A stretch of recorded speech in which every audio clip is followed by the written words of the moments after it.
प्यारे बच्चों, welcome to notebook Educare.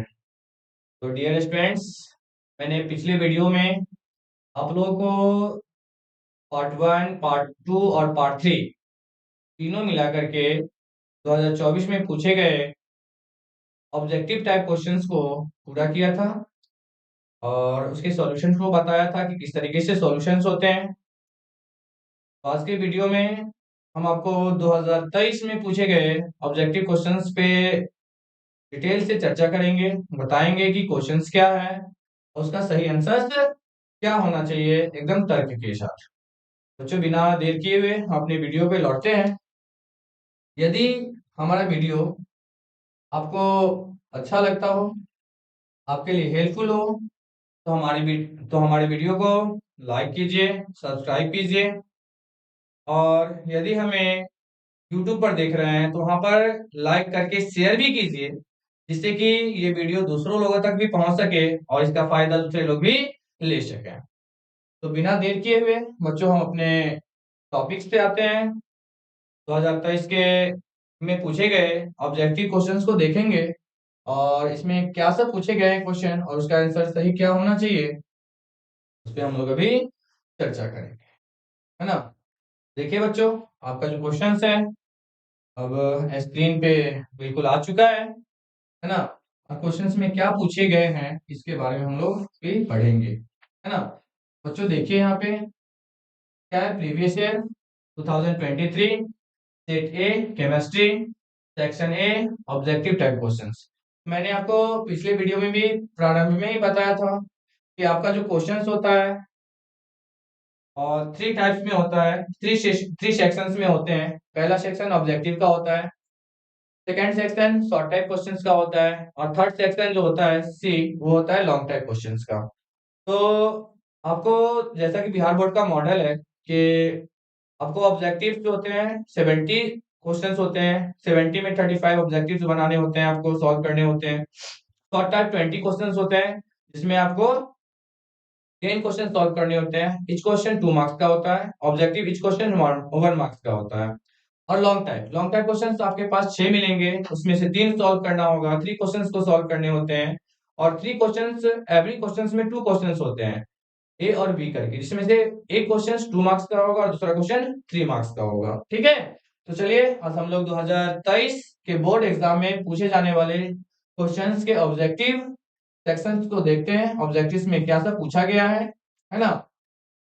पहला क्वेश्चन कहता है बच्चों कि प्रथम कोटि अभिक्रिया के लिए अर्ध आयु, है ना। तो प्रथम कोटि अभिक्रिया के लिए अर्ध आयु, इनमें से कौन सा ऑप्शन सही है। तो वेग स्थिरांक पर निर्भर नहीं करता है, प्रारंभिक सांद्रता पर निर्भर, सांद्रण पर निर्भर नहीं करता है, प्रारंभिक सांद्रण पर निर्भर करता है, इनमें से सभी। तो बच्चों, आपको पता होगा प्रथम कोटि अभिक्रिया क्या है। प्रथम कोटि अभिक्रिया में बताया गया था कि वैसी रासायनिक अभिक्रिया जिनका वेग अभिकारक के सांद्रण के प्रथम घात पर निर्भर करता है ना, उसे ही प्रथम कोटि अभिक्रिया कहते हैं। और प्रथम कोटि अभिक्रिया के लिए जब हम लोग टी हाफ निकालते हैं, T half T half T half बराबर प्रथम कोटि के लिए टी हाफ, प्रथम कोटि के लिए टी हाफ बराबर फॉर्मूला होता है 0.693 बट्टा के, है ना। 0.693 बट्टा के, अर्थात कि प्रारंभिक सांद्रता पर निर्भर नहीं करता है, प्रारंभिक सांद्रता पर निर्भर नहीं करता है। प्रथम कोटि अभिक्रिया का जो अर्ध आयु होता है, टी हाफ होता है, वो प्रारंभिक सांद्रता पर निर्भर नहीं करता है। ऑप्शन क्या हो जाएगा, बी सही हो जाएगा। बच्चों, 2023 का जो क्वेश्चन बैंक है उसमें बहुत सारे आंसर्स एरर दिए हुए हैं, गलत दिए हुए हैं, तो उसको एक बार देखिएगा आप लोग और सही तर्क के साथ क्वेश्चन को सॉल्व कीजिएगा, सही कॉन्सेप्ट के साथ क्वेश्चन को सॉल्व कीजिएगा, है ना। तो प्रथम कोटि के लिए टी हाफ क्या होता है, टी हाफ बराबर 0.693 बट्टा के होता है ना, जो प्रारंभिक सांद्रता पर निर्भर नहीं करता है ना, प्रारंभिक सांद्रता से स्वतंत्र होता है ये अभिक्रिया। नेक्स्ट क्वेश्चन की ओर आगे बढ़ते हैं हम लोग बच्चों। तो नेक्स्ट क्वेश्चन में क्या कह रहा है, ये देखिए। अगला क्वेश्चन कहता है, ये क्वेश्चन मैंने पिछले वीडियो में भी बताया था बच्चों। क्या है आपके पास, कि में हैबर विधि से अमोनिया में निम्नलिखित में कौन सा उत्प्रेरक का उपयोग किया जाता है। यहाँ पे क्वेश्चंस को इरर करिए, क्वेश्चन इरर है, यहाँ पे होना चाहिए हैबर विधि से अमोनिया के निष्कर्षण में या अमोनिया के निर्माण में, हैबर विधि से अमोनिया के निर्माण में निम्नलिखित में से कौन उत्प्रेरक का उपयोग किया जाता है, ये क्वेश्चन होना चाहिए। क्वेश्चन इरर है, क्या होना चाहिए, हैबर विधि से अमोनिया के निर्माण में निम्नलिखित में से कौन से उत्प्रेरक का उपयोग किया जाता है। तो बच्चों आपको पता होगा लोहे का जो चूर्ण होता है, डस्ट होता है, लोहे का जो डस्ट होता है उसका हम लोग उपयोग करते हैं किसमें, हैबर विधि से अमोनिया के निर्माण में। आपको रिएक्शन पता होगा है ना कि N2 प्लस H2 है ना अभिक्रिया करता है ना किसके उपस्थिति में, तो Fe की उपस्थिति में और MO की उपस्थिति में, है ना। तो यहाँ पर देखिए बनाता है NH3, क्या बनाता है NH3। तो रिएक्शन को, तो ये रिवर्सिबल रिएक्शन होता है। रिवर्सिबल का मतलब उभयधर्मी अभिक्रिया, अर्थात कि N2 प्लस H2 से NH3 बनता है, तो NH3 से N2 प्लस H2 भी प्राप्त किया जा सकता है। तो रिएक्शन को बैलेंस करेंगे तो 2 लगाएंगे और यहाँ पे हम लोग क्या लगा देंगे, 3 लगा देंगे, तो रिएक्शंस बैलेंस हो जाएंगे। तो जो यहाँ पर देख पा रहे हैं, आप देख पा रहे हो कि फेरस है, लोहा का चूर्ण जो है वह उत्प्रेरक की तरह काम करता है, जबकि MO मोलिब्डेनम जो है वह प्रमोटर की तरह काम करता है। किसी तरह, प्रमोटर की तरह काम करता है बच्चों, ठीक है। क्वेश्चन समझ में आ गया होगा। हमारे वीडियो को लाइक, सब्सक्राइब और शेयर करना ना भूलें। अगले अगले क्वेश्चन पे आते हैं बच्चों। अगला क्वेश्चन आपको लिए क्या कह रहा है, देखिए अगला क्वेश्चन कहता है निम्नलिखित में से किस विधि के द्वारा कोलाइड कोलाइडी का शोधन किया जाता है, कोलाइड का शोधन किया जाता है। तो शोधन आपको पढ़ाए थे डायलाइसिस, अपोहन की क्रिया, है ना। कोलाइडो को शोधन करने का जो क्रिया होता है वो क्या होता है, अपोहन की क्रिया होता है। उसके बाद इससे तीव्रता से होता है इलेक्ट्रोडायलाइसिस, विद्युतीय अपोहन, और इससे भी तीव्र होता है ब्रीडिंग आर्क मेथड। तो इसमें तो देखिए अपोहन है तो अपोहन आंसर सही हो जाएगा। यदि अपोहन नहीं होता है ना तो इसके जगह कौन सा ऑप्शन, अपोहन नहीं रहता, इलेक्ट्रोडायलिसिस रहता तो इलेक्ट्रोडायलिसिस लिखते।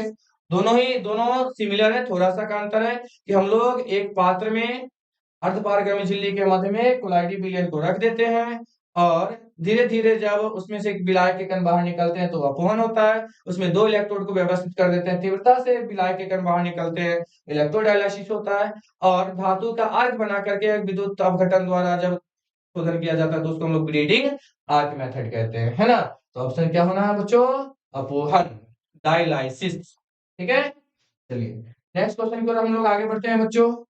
तो अगला क्वेश्चन क्या कहता है ये देखिए। अगला क्वेश्चन कह रहा है बच्चों कि क्या कह रहा है अगला क्वेश्चन, कि 298 केल्विन ताप पर 1 ग्राम चारकोल के द्वारा कोलाइडी विलयन का शोधन होता है। तो किसका शोधन करेगा, किस किस कोलाइडी विलयन का शोधन होगा। देखिए हाइड्रोजन शुद्धावस्था में नहीं हो सकता, CH4 मीथेन गैस है, नहीं। आपको CO2 भी गैस है लेकिन इसका शोधन नहीं करेगा। शोधन किसका करेगा, अमोनिया का करेगा। किसका करेगा, अमोनिया का शोधन किया जाता है किसके द्वारा, 298 केल्विन ताप पर एक चारकोल के द्वारा कोलाइडी विलयन में अमोनिया का शोधन किया जाता है, NH3 का शोधन किया जाता है। नेक्स्ट क्वेश्चन की ओर हम लोग आगे बढ़ते हैं। तो अगला क्वेश्चन क्या कह रहा है बच्चों, ये देखिए अगला क्वेश्चन कहता है कि पायरोलुसाइट निम्नलिखित में किसका अयस्क है ना। तो आपको बहुत सारे अयस्क का नाम, संकेत और धातु का नाम लिखा होगा कि किस धातु का अयस्क कौन है। तो पायरोलुसाइट जो होता है बच्चों मैग्नीज का अयस्क होता है। किसका अयस्क होता है, मैग्नीज का अयस्क होता है पायरोलुसाइट, है ना। किसका अयस्क होता है बच्चों, पायरोलुसाइट मैग्नीज का अयस्क होता है ना। इसको हम लोग MnO2 कहते हैं, मैग्नीज ऑक्साइड को हम पायरोलुसाइट पढ़ते हैं MnO2, है ना। और इसको याद इस तरीके से भी रखेंगे कि आपको याद होगा कि पोटेशियम परमैंगनेट का निर्माण, डी ब्लॉक एलिमेंट्स में आपने पढ़ा था पोटेशियम परमैंगनेट का निर्माण, है ना, कि MnO4 का निर्माण। तो KMnO4 का निर्माण इसी पायरोलुसाइट अयस्क द्वारा करते हैं हम लोग। तो यहाँ पर Mn क्या है, मैग्नीज है, तो मैग्नीज का जो अयस्क होता है वो क्या होता है, पायरोलुसाइट होता है। तो अगले क्वेश्चन की ओर आगे बढ़ते हैं। अगले क्वेश्चन में क्या कर रहा है बच्चों, अगला क्वेश्चन इसमें कहता है, क्या कर रहा है कि धातु के ऑक्साइड को कार्बन मोनोऑक्साइड के द्वारा धातु में अपघटित करने की क्रिया क्या कहलाती है ना। कार्बन और कार्बन मोनोऑक्साइड के द्वारा, तो देखिए ऑप्शन में है प्रगलन, भर्जन, स्थापन और निच्छालन। तो प्रगलन की क्रिया कराते हैं। जब किसी धातु को कार्बन या कार्बन मोनोऑक्साइड के साथ गर्म कर देते हैं तो इस क्रिया को हम लोग प्रगलन की क्रिया कहते हैं। क्या कहते हैं? प्रगलन की क्रिया कहते हैं, है ना। भर्जन आपको पता ही होगा कि जब धातु के अयस्कों को वायु के अनुपस्थिति में उसके गलनांक से कम ताप पर गर्म करते हैं तो उसको भर्जन कहते हैं। निस्तापन वायु के भर्जन वायु की उपस्थिति में होती है, सॉरी वायु के उपस्थिति में, वायु के उपस्थिति में, है ना। क्या होता है बुआरे? वायु के उपस्थिति में। तो जब किसी धातु के अयस्कों को वायु के उपस्थिति में उसके गलनांक से कम ताप पर गर्म किए जाते हैं तो उसको क्या कहते हैं? भर्जन कहते हैं, है ना।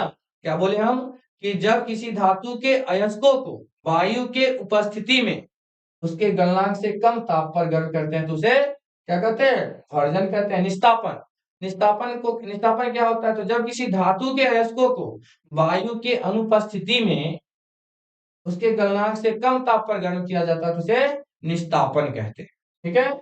और निच्छालन, लीचिंग पढ़े होंगे आप लोग, लीचिंग की क्रिया। इसमें दूसरे रासायनिक पदार्थों को मिला देने से जब अशुद्धियां द्रव अवस्था में बदल करके स्लैग के रूप में बदल करके बाहर निकल जाती है तो उसको, उस क्रिया को हम लोग क्या कहते हैं? निच्छालन कहते हैं। तो यहाँ पे पूछ क्या रहा था? धातु के ऑक्साइड को कार्बन मोनोऑक्साइड के द्वारा धातु में अपघटित करने की क्रिया क्या कहलाती है? तो प्रगलन कहलाती है, ठीक है बच्चों। चलिए अगला क्वेश्चन क्या कह रहा है बच्चों, ये देखिए। अगला क्वेश्चन कह रहा है बाबू कि निम्नलिखित में से किस धातु के निष्कर्षण के लिए साइनाइड विधि का उपयोग किया जाता है? तो पिछले क्लास में भी, पिछले वीडियोस में भी मैंने बताया था आप लोगों को कि सिल्वर और गोल्ड, सिल्वर और गोल्ड, एयू और एजी। सिल्वर मतलब एजी, गोल्ड मतलब एयू, संकेत है इसका। तो इनके निष्कर्षण ही साइनाइड विधि द्वारा किए जाते हैं। तो इसमें देख लीजिए एयू और एजी का ऑप्शन है क्या? एजी का ऑप्शन है बच्चों, एजी का ऑप्शन है ना। यानी एजी सिल्वर का जो निष्कर्षण है वो हम लोग किस विधि से करेंगे? साइनाइड विधि द्वारा करेंगे, ठीक है। यहाँ पर जेडन है जिंक को, तो डायरेक्ट हम लोग क्या करते हैं? जिंक ऑक्साइड को कार्बन द्वारा अपचयित कर देते हैं, क्या बन जाता है? शुद्ध जिंक की प्राप्ति हो जाती है। कॉपर ऑक्सीकरण विधि द्वारा और विद्युतीय अपघटन विधि द्वारा प्राप्त करते हैं। नेक्स्ट क्वेश्चन की ओर हम लोग आगे बढ़ते हैं बच्चों, क्या कह रहा है? अगले क्वेश्चन की ओर आगे बढ़ते हैं। तो अगले क्वेश्चन में कहा जा रहा है बच्चों कि निम्नलिखित में से इसके ऑक्साइड से एसीटोन प्राप्त होता, ऑक्सीकरण से एसीटोन प्राप्त होता है। निम्नलिखित में से इसके ऑक्सीकरण से एसीटोन प्राप्त होता है। तो देखिए इसका ऑक्सीकरण कीजिएगा, है ना, ये ऑक्सीकृत होगा। आपको पता होगा, अच्छे से पता होगा बच्चों कि इसको ऑक्सीकृत कीजिएगा। जैसे इसको ऑक्सीकृत कीजिएगा तो क्या हो जाएगा? इसको ऑक्सीकृत कीजिएगा, इसको ऑक्सीजन के साथ ऑक्सीकृत कर दीजिएगा तो ये क्या बना लेगा? अल्डिहाइड है, ये बना लेगा कार्बोक्सिलिक एसिड, यानी CH3COOH बना लेगा। यहाँ पर अल्कोहल है, जैसे ही इसको ऑक्सीकृत कीजिएगा बच्चों तो ये क्या बना लेगा? आपका अल्डिहाइड बना लेगा, CH3CHO बनाएगा और प्लस H2 बना करके बाहर निकल जाएगा। नेक्स्ट है आपके पास बच्चों CH3CHO और HCH3, यानी इसको हम लोग अनुसूत्र में लिखे हैं तो किस तरीके से लिख सकते हैं? तो यहाँ पर देखिए ये भी अल्कोहल है, ये भी अल्कोहल है, तो ये नहीं हुआ, ये नहीं हुआ, ये नहीं हुआ, ये अल्कोहल है तो अल्डिहाइड ही बनाएगा। तो ऑप्शन क्या मिल रहा है? सी मिल रहा है। मतलब CH3 है, CH है, O है और HCH3 है, ठीक है। तो इसको ऑक्सीकृत कीजिएगा तो क्या मिल जाएगा? एसीटोन मिल जाएगा। जैसे ही इसको ऑक्सीकृत कीजिएगा तो बन जाएगा क्या?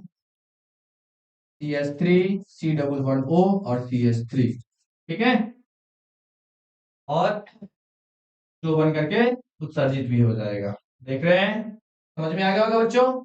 रिएक्शन सारे मैंने रिएक्शन लिख दिया है, ये इसका रिएक्शन है और इसको फिर ऑक्सीकृत कीजिएगा तो देख लीजिए CH3OH है। जैसे ही इसको ऑक्सीकृत कीजिएगा क्या बना लेगा बउआ?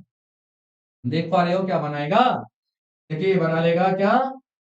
CHO और H, CHO और H क्या बना लेगा यहाँ से देख लीजिए, ये बनाएगा HCHO और प्लस H2O। क्या बना लिया? ये भी एल्डिहाइड है और तो एसीटोन यही ना है, CH3 C double bond O और CH3। समझ में आ रहा है? नेक्स्ट क्वेश्चन की ओर हम लोग आगे बढ़ते हैं बच्चों। अगला क्वेश्चन क्या कह रहा है आपको? अगला क्वेश्चन कहता है कि सेकेंडरी एमीन का क्रियाशील मूलक है। तो आपको पता होगा NH2 जो होता है बच्चों, NH2 जो होता है ये प्राइमरी एमीन है। कौन सा एमीन है? प्राइमरी एमीन है, प्राइमरी एमीन है बच्चों, है ना। NH ये प्राइमरी एमीन, आपके पास NH जो होता है ये होता है सेकेंडरी एमीन, सेकेंडरी एमीन, है ना। और N जो होता है बच्चों, N ये होता है टर्सरी एमीन, टर्सरी एमीन। तो आप देखिए क्या पूछ रहा है, सेकेंडरी एमीन। तो NH वाला, तो NH वाला कौन सा है? पहला ही ऑप्शन है NH का, नहीं तो ऑप्शन क्या हो जाएगा? ये सही हो जाएगा। समझ में आ रहा है ना? तो अगर समझ में आ रहा है तो लाइक सब्सक्राइब और शेयर करना ना भूलिएगा आप लोग। अगले क्वेश्चन की ओर हम लोग आगे बढ़ते हैं बच्चों। तो देखिए अगले क्वेश्चन में क्या कहा जा रहा है।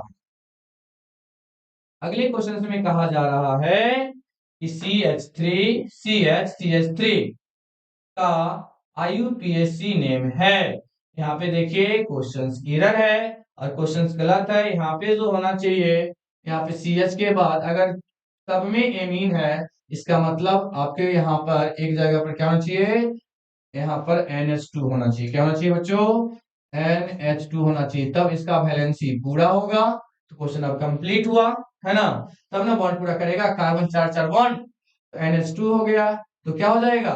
प्रोपेन टू एमीन इसका सही आंसर हो जाएगा। इसका भी आंसर आपको क्वेश्चन बैंक में गलत दिया हुआ है, प्रोपिल एमीन लिख रहा है। तो प्रोपिल एमीन जो होता है इसका कॉमन नेम होता है, IUPAC नेम नहीं होता है। तो प्रोपेन टू एमीन क्या होगा इसका?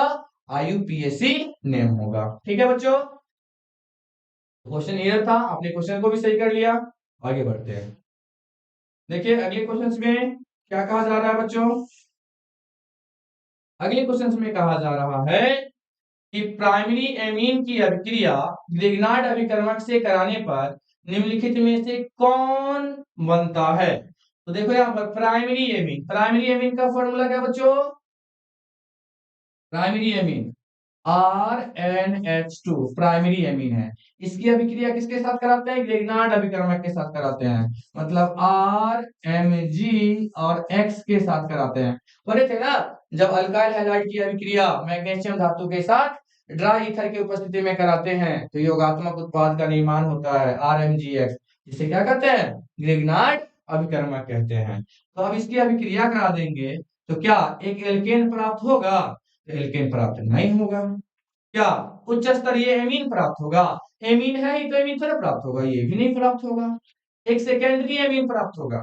सेकेंडरी एमीन मतलब NH वाला, NH अगर चला भी जाता है तो भी ये मैग्नीशियम अपनी वैलेंसी को पूरा नहीं कर पाएगा, मतलब ये भी नहीं बनेगा। तो आंसर क्या होना चाहिए? इनमें से कोई नहीं बनेगा, है ना, इनमें से कोई नहीं बनेगा। नेक्स्ट क्वेश्चन की ओर आगे बढ़ते हैं हम लोग बच्चों। अगला क्वेश्चन क्या कह रहा है ये देखिए। अगला क्वेश्चन कह रहा है कि निम्नलिखित में सबसे प्रबल क्षारीय कौन है, यानी सबसे ज्यादा शक्तिशाली क्षार कौन होगा इसमें से? सबका सब क्षार ही है, सबका सब क्या है? क्षार ही है। लेकिन आपको देखना है इसके पास एक लोन पेयर इलेक्ट्रॉन है नाइट्रोजन अमोनिया में, है ना। यहाँ पर देखिए टर्सरी एमीन है, इसके पास भी एक लोन पेयर इलेक्ट्रॉन है। यहाँ पर देखिए आपके पास ये सेकेंडरी एमीन है, इसके पास भी लोन पेयर इलेक्ट्रॉन है। लेकिन इनके पास हम लोग देख रहे हैं क्या?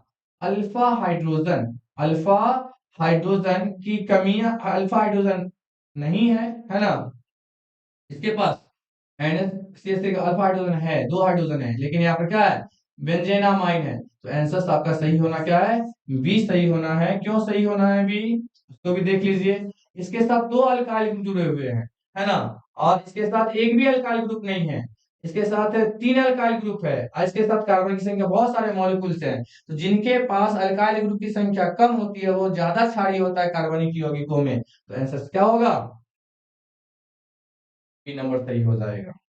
अगला क्वेश्चन की ओर हम लोग आगे बढ़ेंगे। आगे क्वेश्चन में क्या कर रहा है बच्चों, ये देखिए।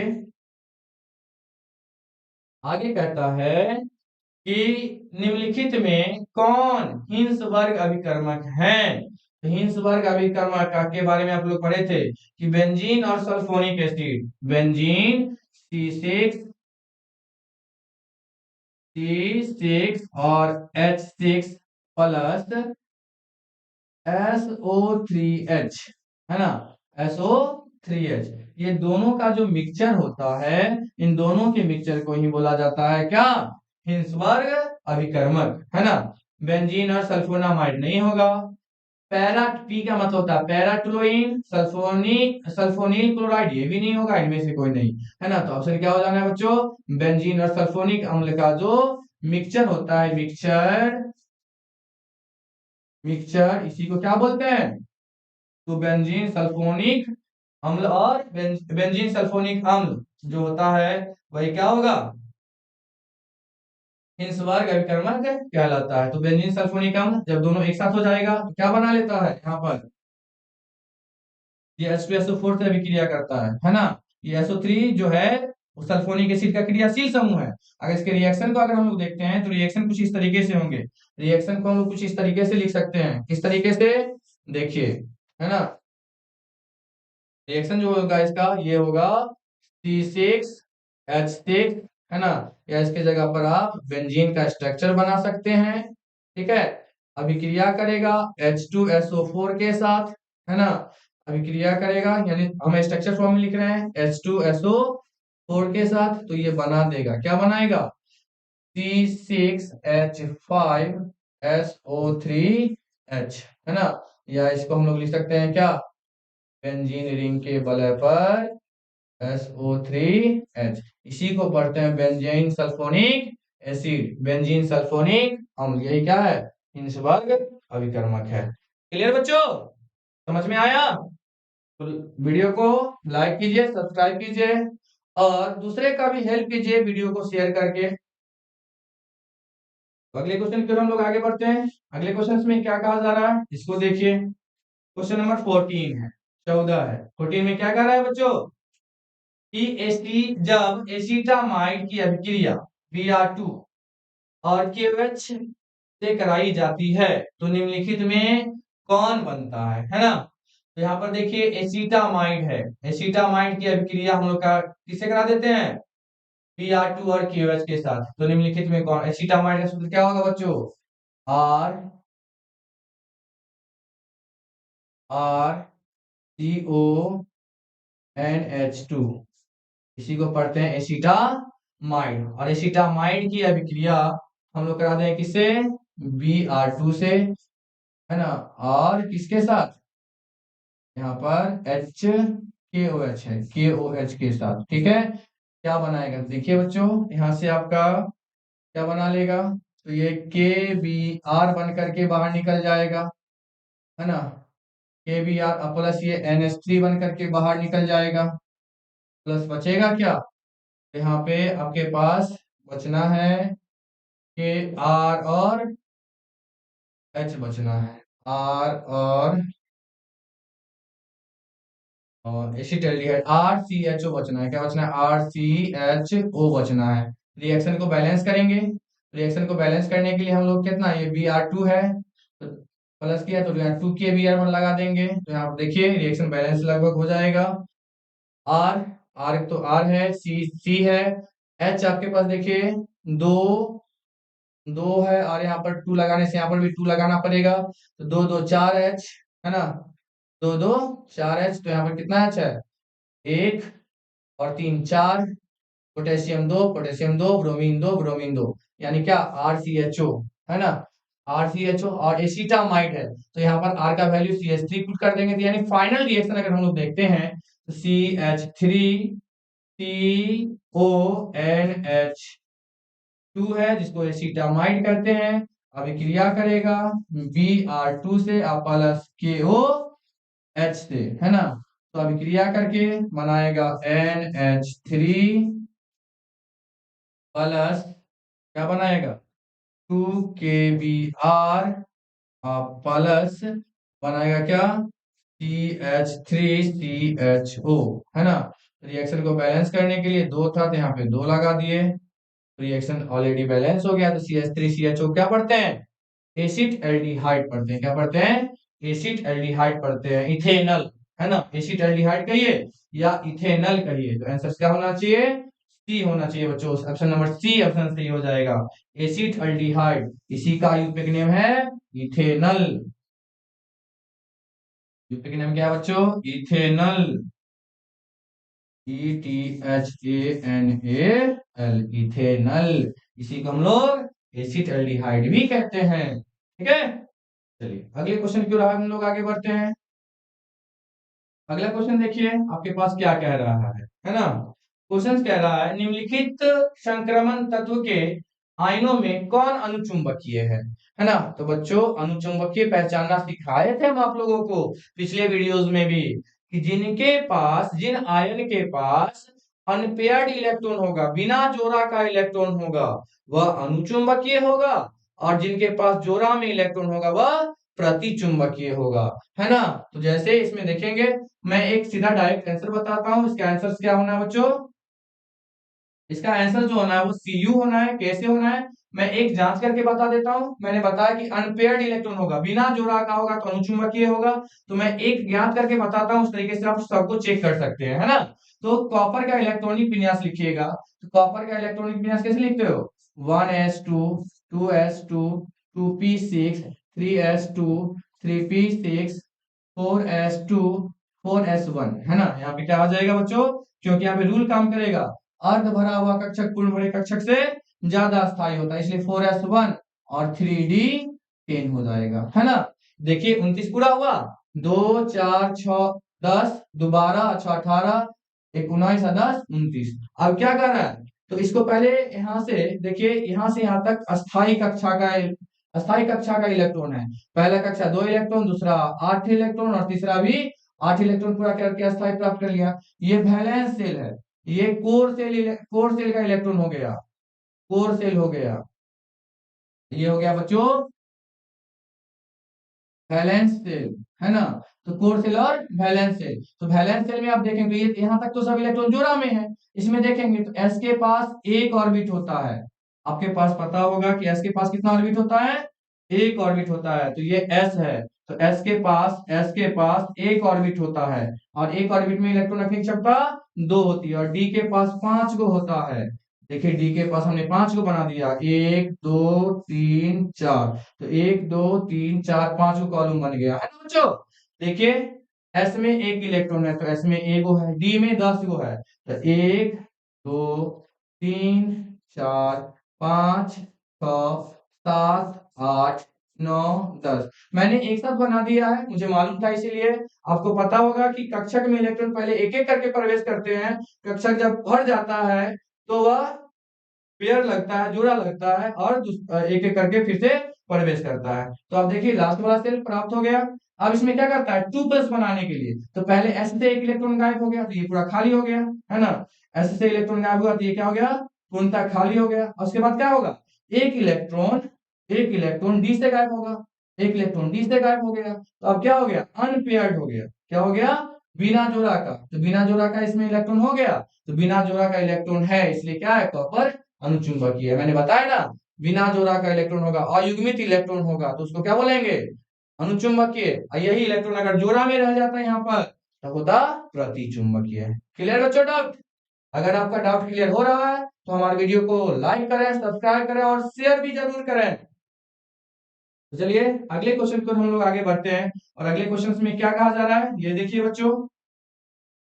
अगला क्वेश्चन कह रहा है कि निम्नलिखित में से किसे मुद्रा धातु कहा जाता है। तो मुद्रा मतलब किस धातु का उपयोग सिक्का बनाने में किया जाता था, है ना। ये इसके बारे में पूछ रहा है। देखिए फेरस लोहा है, कोबाल्ट है, निकेल है ना। तो फेरस का तो यूज किया गया था, इसका नहीं किया गया। कॉपर और जिंक, कॉपर का किया गया, जिंक का नहीं किया गया, है ना। कॉपर सिल्वर और सोना, और कॉपर और प्लेटिनम, तो प्लेटिनम का नहीं किया गया, लेकिन इसमें से तीनों का किया गया, कॉपर का भी, सिल्वर का भी और सोना का भी उपयोग इसमें किया गया, सिक्का के निर्माण में किया गया, इसलिए इसे मुद्रा धातु के नाम से जानते हैं। ठीक है, चलिए अगले क्वेश्चन की ओर हम लोग आगे बढ़ते हैं। अगले क्वेश्चन में क्या कहा जा रहा है इसको देखिए। अगले क्वेश्चन में क्या कहा जा रहा है कि समन्वय यौगिकों के लिए सबसे पहला महत्वपूर्ण सिद्धांत किसने दिया था? तो समन्वय यौगिक, कोऑर्डिनेट कंपाउंड, तो कोऑर्डिनेट कंपाउंड में वर्नर्स थ्योरी पढ़ना होता है, अर्थात कि वर्नर ने क्या किया था, इसके लिए प्रथम सिद्धांत दिया था। कौन दिए थे? वर्नर साहब दिए थे। ठीक है बच्चों, तो अगले क्वेश्चन की ओर हम लोग आगे बढ़ते हैं। अगला क्वेश्चन क्या कहता है, साइंटिस्ट का नाम पूछ रहा था, इसलिए कोई थ्योरी आपको पता होगा, वर्नर्स का सिद्धांत कोऑर्डिनेट कंपाउंड में पढ़ना होता है, इसलिए वर्नर ने दिया था। तो अगले क्वेश्चन को आगे बढ़ते हैं, कहता है निम्नलिखित में से कौन एक द्विक लवण का उदाहरण है? ब्लीचिंग पाउडर, है ना, CaOCl2 की बात हो रही है। यहाँ पर देखिए पोटेशियम हेक्सासाइनोफेरेट 2 है ये, है ना, हाइपो है और पोटास एलम है। आंसर पोटास एलम होना है। क्या होना है बच्चों? पोटास एलम आंसर होना है ना, जिसको फिटकिरी कहते हो। क्या कहते हो? फिटकिरी कहते हो, पोटास एलम, है ना, जिसका सूत्र क्या होता है, K2SO4 Al2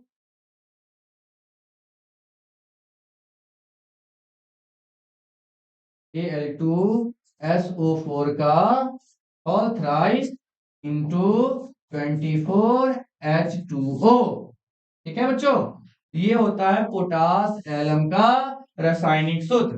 देखिए K2SO4 एक अलग लवण है, K2SO4 एक अलग लवण है, और Al2SO4 का होल थ्राइस एक अलग लवण है। तो दोनों अलग अलग लवण एक साथ संयोजित हो गए हैं, इसलिए इसका नाम रख दिया गया है, इसे द्विक लवण कहते हैं, है ना, और इसका यूनिक नाम है, कॉमन नाम है पोटास एलम। ठीक है, और रासायनिक सूत्र क्या है, K2SO4 इंटू Al2SO4 का होल थ्राइस इंटू 24H2O।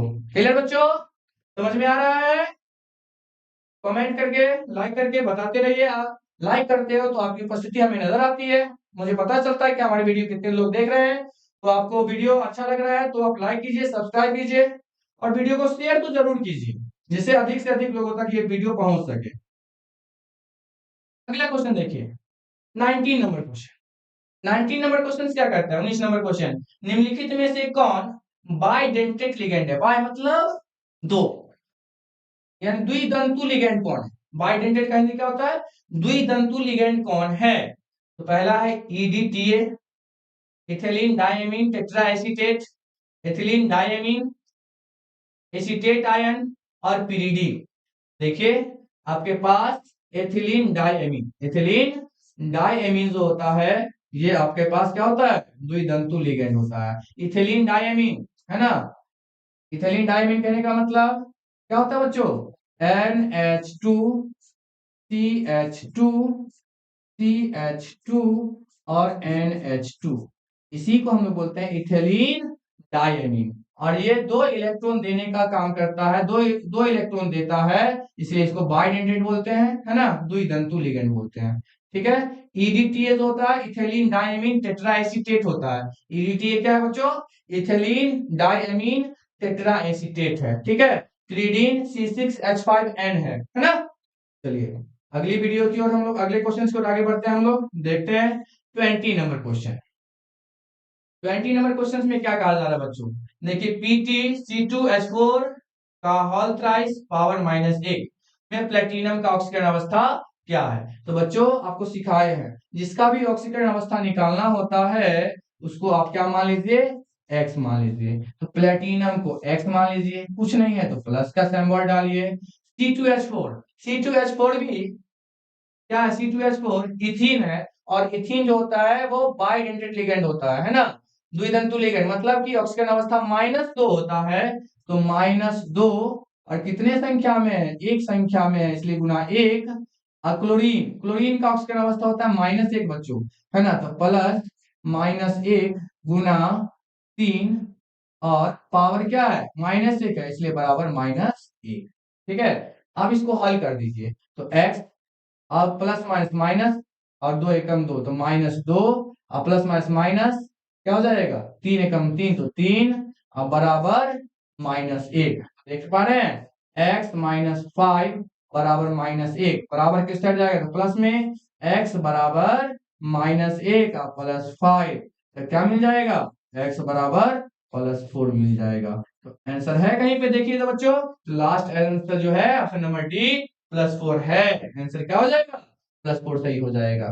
तो देख रहे हो किस तरीके से आंसर का आंसर किए जा सकते हैं, और कैसे आंसर करोगे आप लोग, एकदम 100% सही कैसे करोगे। तो सही कॉन्सेप्ट होना चाहिए आंसर्स के लिए, ठीक है। चलिए अगले क्वेश्चन की ओर आगे बढ़ते हैं। 21 नंबर क्वेश्चन है। 21 नंबर क्वेश्चन में क्या कहा जा रहा है बच्चों, 21 नंबर क्वेश्चन कह रहा है कि निम्नलिखित में कौन विनाइल हैलाइड है। तो विनाइल हैलाइड आपको पढ़ाए हैं, विनाइल हैलाइड पढ़े हैं कि जब हैलोजन परमाणु sp2 हाइब्रिडाइज्ड कार्बन से जुड़ता है तो वह विनाइल हैलाइड होता है। तो sp2 हाइब्रिडाइज्ड कार्बन से कौन जुड़ रहा है, ये नहीं जुड़ रहा है ना, ये नहीं जुड़ रहा है। इसमें भी हैलोजन नहीं है तो विनाइल हैलाइड होगा नहीं। इसमें हैलोजन है लेकिन sp3 हैबिटाइट से जुड़ रहा है, ये भी नहीं होगा, ये भी नहीं होगा। इसका मतलब इसमें आंसर नहीं है बच्चों, इसका आंसर होना चाहिए, है ना, क्या होना चाहिए, CH2 double bond C single bond, यहाँ पर आपके पास हो जाना चाहिए क्या, X, है ना। तो X बराबर क्या होना चाहिए, फ्लोरीन, क्लोरीन, ब्रोमीन या आयोडीन, और फिर यहाँ पे क्या होना चाहिए बच्चों, CH3 या फिर CH2CH3, है ना, जो भी कर देंगे यहाँ अल्काइल ग्रुप। तो यहाँ sp2 हाइब्रिडाइज्ड कार्बन से हैलोजन जुड़ जाएगा, इसलिए क्या हो जाएगा, ये विनाइल हैलाइड हो जाएगा। याद रखना है विनाइल हैलाइड क्या होता है, तो sp2 हाइब्रिडाइज्ड कार्बन से जब हैलोजन जुटेगा, X जुटेगा, X जगह क्या होगा, फ्लोरीन, क्लोरीन, ब्रोमीन, आयोडीन, तभी वह विनाइल हैलाइड होगा। क्लियर, डाउट रहेगा तो कमेंट कीजिएगा, है ना। और यदि आपको वीडियो पसंद आ रहा है तो आपकी लाइक कीजिए, सब्सक्राइब कीजिए, हमारे वीडियो को शेयर कीजिए ज्यादा से ज्यादा। नेक्स्ट क्वेश्चन की ओर हम लोग आगे बढ़ते हैं बच्चों। आगे क्या कहा जा रहा है, 22 नंबर क्वेश्चन। 22 नंबर क्वेश्चन कहता है निम्नलिखित में से कौन कार्बोहाइड्रेट प्रकृति में प्रचुर मात्रा में पाया जाता है। तो कार्बोहाइड्रेट क्या होता है, तो जिन्हें जल अपघटन करने पर पॉलीहाइड्रोक्सी अल्डिहाइड अथवा कीटोन की प्राप्ति होती है, वही कार्बोहाइड्रेट्स होता है। क्या बोले बच्चों, कि जिन्हें जल अपघटन करने पर पॉलीहाइड्रोक्सी अल्डिहाइड अथवा कीटोन का निर्माण होता है, वही क्या होता है, कार्बोहाइड्रेट होता है। तो क्वेश्चन कह रहा है प्रकृति में कौन सा कार्बोहाइड्रेट प्रचुर मात्रा में पाया जाता है। तो सेल्यूलोज जो होता है बच्चों, सेल्यूलोज वो प्रकृति में सबसे अधिक मात्रा में पाए जाने वाला कार्बोहाइड्रेट है। देखिए ग्लूकोज है, ग्लूकोज तो हम लोग क्या, कैन शुगर सेकेराइड्स का हम लोग क्या करते हैं, जल अपघटन कर देंगे, ग्लूकोज प्राप्त हो जाएगा। उसी का जल अपघटन, कैन शुगर का जल अपघटन करने से फ्रुक्टोज भी प्राप्त हो जाता है। स्टार्च जानते हो, लेकिन ये पत्ती स्टार्च जो होता है हरे पत्ते में होता है, हरे पत्तियां में पाया जाता है, लेकिन ये प्रचुर मात्रा में नहीं है, बहुत अधिक मात्रा में नहीं, सबसे अधिक मात्रा की बात कर रहा है। लेकिन सेल्यूलोज जो होता है वो तना में भी पाया जाता है, सबसे अधिक मात्रा में कौन पाया जाता है, सेल्यूलोज। ठीक है, अगला, अगले क्वेश्चन की ओर हम लोग आगे बढ़ते हैं बच्चों। अगला क्वेश्चन क्या कह रहा है इसको देखिए। अगले क्वेश्चन में कह रहा है निम्नलिखित में कौन डाइसैकेराइड दूध में उपस्थित होता है। देखो बच्चों याद रखने के लिए, आप दूध जैसे ही दूध जाते हो लेते हैं तो कहता है दूध का चेक कैसे करते हैं, लैक्टोमीटर से। दूध में लैक्टोमीटर लगाते हैं और चेक करते हैं कि इसकी क्या क्षमता है, इसकी कैपेबिलिटी क्या है ना। तो लैक्टोज, लैक्टोज का ही चेक करते हैं, किसका होता है, लैक्टोज होता है बच्चों। दूध में सबसे अधिक मात्रा में पाया जाने वाला डाइसैकेराइड कौन है, तो लैक्टोज है ना। इसलिए लैक्टोमीटर का यूज करते हैं दूध को चेक करने के लिए कि इसमें कितना फैट है ना। फैट किसके रूप में होगा, तो लैक्टोज के रूप में होगा। ये भी कार्बोहाइड्रेट्स का एक पार्ट है, ठीक है। अगले क्वेश्चन को हम लोग आगे बढ़ते हैं बच्चों। 24 नंबर क्वेश्चन में क्या कह रहा है इसको देखिए। 24 नंबर क्वेश्चन में कह रहा है विटामिन ए का रासायनिक नाम निम्नलिखित में से कौन है। तो विटामिन ए की कमी से कौन सा रोग होता है, रतौंधी। रतौंधी किसमें होता है, आंख में होता है, रेटिना में, यानी दिखाई कम देने लगता है, तो रेटिनॉल। क्या हो जाएगा बच्चों, रेटिनॉल, याद रखना है। विटामिन ए का रासायनिक नाम क्या है? रेटिनॉल। क्लियर? चलिए अगले वीडियो की ओर हम लोग, अगले क्वेश्चन की ओर हम लोग आगे बढ़ते हैं और देखते हैं। लास्ट क्वेश्चन कह रहा है कि निम्नलिखित में से कौन विटामिन जल में घुलनशील होता है ना? तो बच्चों, जो जल में घुलनशील होता है वो विटामिन हमारे शरीर में भी संचित नहीं हो पाता है। तो विटामिन बी और सी, विटामिन बी और सी जो होता है, विटामिन बी और सी जो होता है वो जल में घुलनशील होता है और हमारे शरीर में संचित भी नहीं हो पाता है। ठीक है? तो विटामिन बी की कमी से बेरी नामक रोग होगा। विटामिन सी की कमी से स्कर्वी नामक रोग होगा, है ना? घाव वगैरह ठीक सही से जल्दी नहीं हो पाते हैं। ठीक है? तो आज के वीडियो में इतना ही। यदि हमारे वीडियो को आप YouTube पे देख रहे हैं तो हमारे वीडियो को लाइक कीजिए, सब्सक्राइब कीजिए, शेयर कीजिए।